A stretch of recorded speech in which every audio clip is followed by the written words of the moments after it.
I hope you enjoyed Module 1 and 2. We'll be going deeper into this course and I need you to pay attention to it. You can actually go through your videos over and over again wherever you have issues. So today we are going to be talking about understanding UX research, which is a vital role when it comes to UI UX design. By way of introduction, what is UX research? UX research is the process of understanding user behavior, user needs, and user preferences to inform the design of a product and services. What this means is, for you to understand your users, you have to conduct what is called UX research. And we know UX means user experience. You need to conduct research that helps you understand how your user behaves, their needs, and preference. Remember, we've always said your product has to be user-centered. And for you to build a product that is user-centered, you need to understand your user. And that is what UX research does for you. Now, why is it important in product development?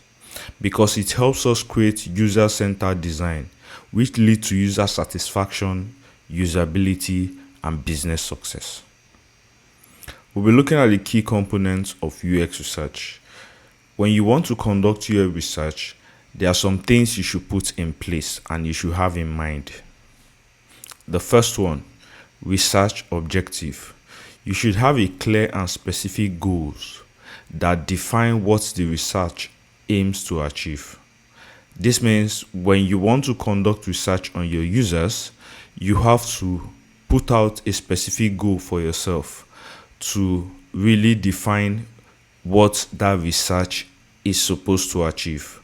So if you're going to send out surveys, you have to have at the back of your mind the things that you expect this survey to give you at the end of the survey. The next one is research method. Choosing the right research method for your research would really help you and help your user. UX research utilizes a combination of qualitative methods such as interviews, observation, and also quantitative methods such as survey, analytics to gather comprehensive data. We'll talk about qualitative and quantitative method as we go on. Next is data collection. After choosing the right method, how do you want to collect this data from users? This method involves conducting interviews, survey, or any other data collection techniques, which we will talk about as we move on, to collect information directly from the users or through other sources. The fourth one is data analysis. This involves the interpretation of the collected data to identify patterns, trends, and insights. Data analysis talks about how to interpret the data that you've collected from your users. If they give you feedback, how do you interpret this feedback? You should be able to interpret this feedback in your own simple terms in order to provide them with a good user-centered product. The fifth one is insights and findings. From your analysis, what have you figured out? What are the needs of the users? What are their pain points and what are their preferences? This will help you to create what we call a user persona, which we will also look at during the course of this class. This last one is action.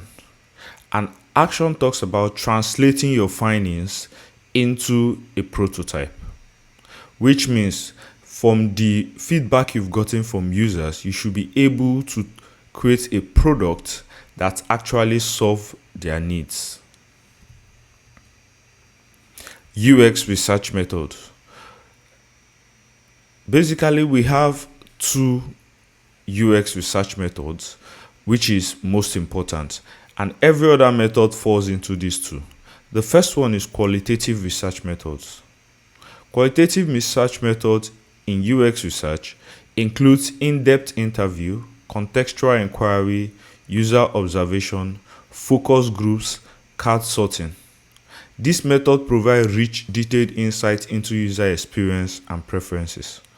What this means is qualitative research talks about open-ended research, which means the user doesn't just have a specific answer. They would have to discuss their answers with you. Most times, qualitative research are done via interviews, so you can interact with the user as a form of communication. It can also be done by observation or focus group, and also via card sorting. The next one is quantitative research method. Unlike qualitative that is open-ended and allows users to express themselves, quantitative research methods involve surveys and questionnaires, web analytics also. This method provides statistical data for analyzing user behavior and preferences. What this means is user get to pick an option between a yes and a no. So when you're asking quantitative research question, you're giving the user an option to pick from, which means they can just tell you a yes or a no. And this type of research provides you statistical data, which means it might be true or it might not be true. From this case, it means that the best form of research for a product is the qualitative research. However, you can use quantitative research to back up your qualitative research. So to move further, we are going to be drafting a UX research question. In this class, we are going to be using a tool called Google Form to create a survey that user can fill and give us feedback. So if you look at my screen, what you're seeing is my Google Drive account. And Google Drive is a tool that helps you utilize Google Form. And to access Google Drive, it's simply visiting drive.google.com. It is written on your screen in case you didn't get that.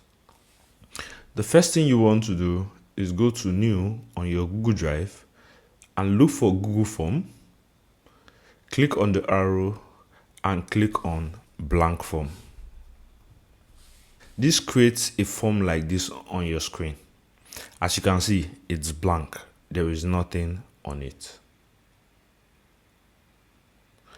Now let's assume you have been contracted to design a product, a mobile saving application that will help user to save money. What are the questions you're going to ask these users in order to get their honest feedback on what are their challenges before designing this product? Of course, you can't just start designing because remember we always said it's user-centered. So let's dive right in. On the untitled area, you want to write the title of your form. The advice I give for the titled area is do not always give them an idea of what you're designing, which means do not tell them that you're designing a mobile saving application. You could tell them you're getting feedback for something related to finance. So instead of using a mobile saving application, we could use financial surveys. This work, you could still think of something that is more easier and something that is more specific, but this is just an example. And then the description, you could let them know that their information is perfectly safe with you, and also let them know that this is just for research purposes. So this is just for research purposes, and your information, and let's use the information shared with us or with me is perfectly safe and anonymous. Now this gives them a sense of confidence, letting them know that okay, I can share this information with this person without really having fear or doubt. All right. Now the first thing we want to do is draft out our first question. Remember, we say qualitative questions are questions that help you get feedback from users, open-ended feedbacks where they have to tell you about things just by answering your question. So let's start with a qualitative research question. The first question I want to ask them is something that makes them comfortable so they can go ahead and answer my next question. You don't want to be harsh, you don't want to sound authoritative. Just go simple. And the first thing I'm going to ask is, what are your current saving habits and practices? Now they are going to explain this to you, not just in simple words or in a 2-word answer. They are going to really have to type a full sentence. And then on Google Form, you can also click on these dots to add another question. Now, one thing you should take notice when filling surveys forms that you want to send out, you can mix your qualitative research question with your quantitative research question. So you don't want to go all qualitative and then go all quantitative, because your user will actually get bored answering your question. The next one I want to ask is, on average, what percentage of your income do you save? Now, in this case, this is a quantitative question rather. This is a quantitative question. Now I'm giving them an option.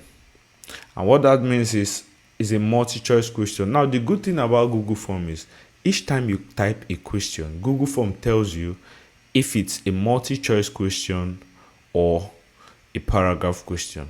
Now, this first one, if you click here, it shows paragraph, which means your answer will be in paragraph. So that tells you this is a qualitative question. And if you click the second one, it's showing multi-choice, which means it's a quantitative question. So my option could be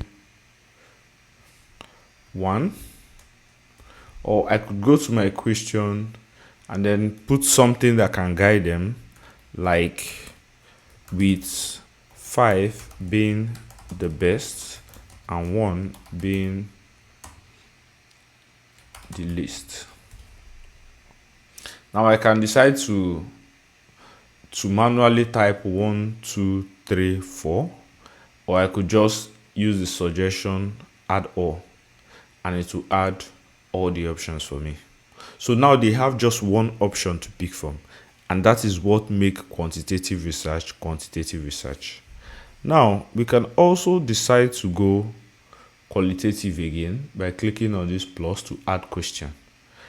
And we can tell them, we can ask a question that says, how do you currently track your expenses and manage your budgets? And this also is a qualitative question. That's why it's in paragraph, because they are going to explain to you how they do it. If they use an application, this is where they mention it. And then if you still go further to add more, let's add a quantitative question. Okay, what percentage of your savings do you keep? Now it also shows multi-choice, which tells you that it's a quantitative question. So now you have to give them option like 20%, 50%, 80%. You can still add 10%. So this is just an example of drafting survey question. And I hope you learn from this. Now, your question could be as long as possible, but make sure that the questions are easy to answer so you don't bore your user and get them fed up. Now, most times when you're sending the survey questions, it's best to send to your target users. So if you're designing a product for a student, do not send your survey question to someone that is not a student, because they will not give you the concrete feedback that you need. On with survey question, how do you send it? First, remember to change the name, and to change the name, you look at the top left where you have untitled form.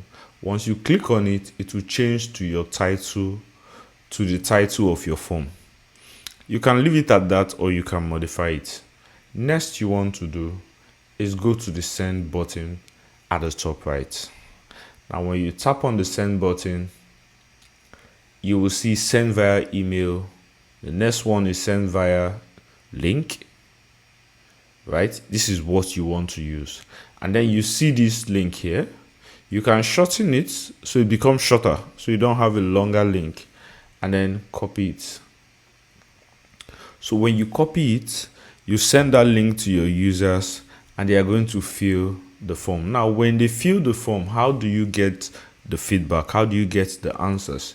You go to responses, and whoever has filled this form is going to show here. So let's do a practical on that. I'm going to send this form to myself. I'm going to fill it out and then you're going to see it. All right.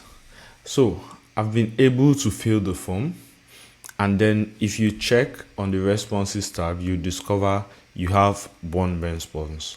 Now when you click on that response, you're able to see the answer that I did. So the first question, I said I save when I receive my salary, and I do this always. The next question is, on average, what percentage of my income do I save? And I chose 4, and that is why this is on green, because 1 is blue, 2 is red, 3 is yellow, 4 is green, 5 is purple. Now this thing is generated by Google Form. You don't have to do anything for it. How do I currently track my expenses? I use Google Excel sheets, and it's really stressful because sometimes I forget to save. What percentage of my savings do I keep? I chose 20%, and that is why we have green.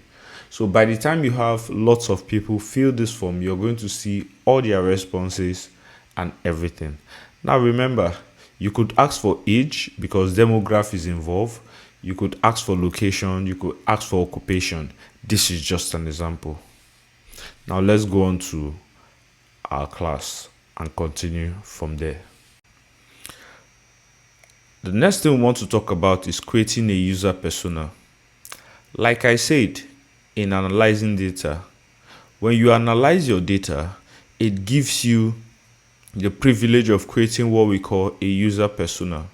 And what is a user persona? A user persona is a fictional representation of the target user of a product or service.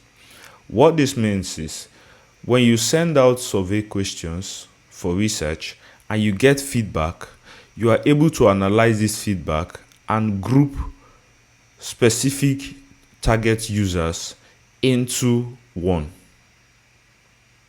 I'm going to explain that again just to be clear. When you send out research questions, whether qualitative or quantitative, and you get your feedback from your user, after analyzing this feedback, you should tell your users, based on their feedback, which particular sets of people fit into a group.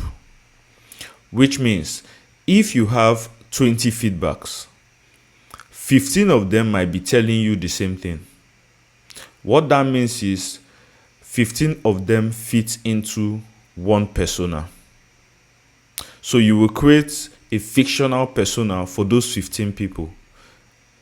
And by creating that persona, you will need information such as their demographic information, which talks about their age, where they live, their occupation, and their gender. The second thing is the goals and motivation.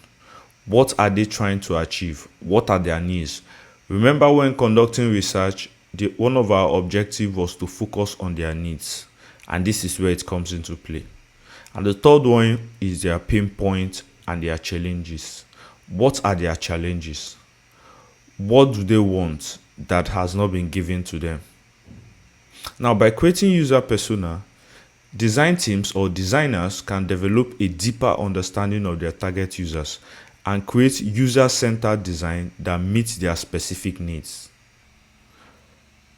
Now, let's do a practical section. From the survey question that we did that I filled, we'll be creating a user persona. So the first thing I want to do is create a picture of the person. So I can just create a text. Let's assume this is the picture. It can be a fictional picture, so it doesn't have to be the real person. It could just be any picture online that you know is free to use. Then the next thing we want to focus on is the name of the person. So I'm going to name them John Doe for the sake of this class.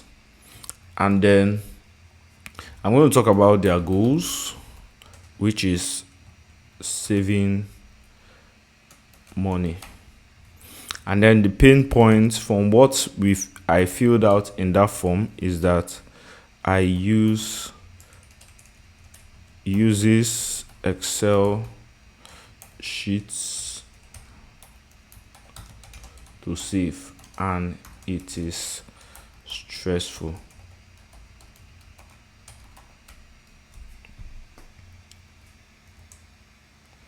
So this is quite easy and straight to the point. So from your user feedback, you will be able to create a persona that fits the sets of user. So let's assume most of the user feel something similar to what I feel. This is what we'll be having for them. So moving on, we are going to talk about information architecture.